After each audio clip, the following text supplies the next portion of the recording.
Rhea's best friend again.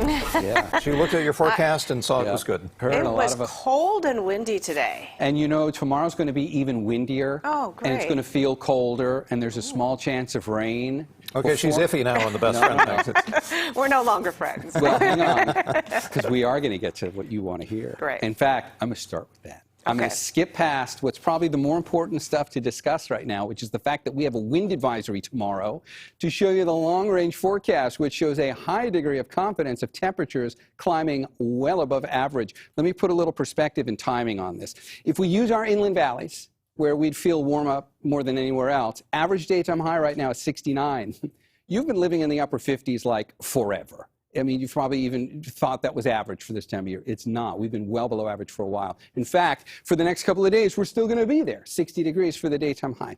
But if you watch the warm-up that happens over the next few days, sure, by Friday it's 69. Look at that. We've gone all the way up to average, and you think, oh, well, great, looking forward to that.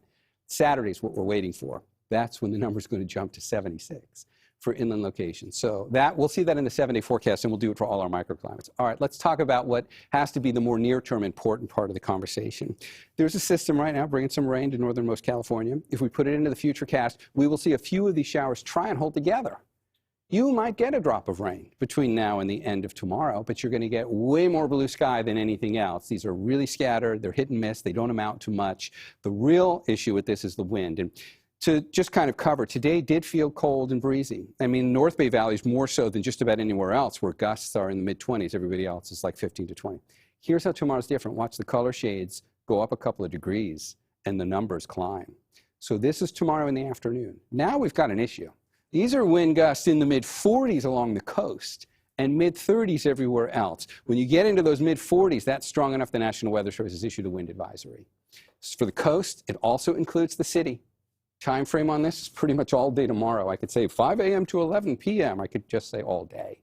Gusts to 45 will be enough to take down the occasional tree, perhaps, in the city and on the peninsula. We can't rule that out anywhere else either. Even though the majority of us are not technically in the wind advisory, it's still going to be gusting to 35 miles an hour.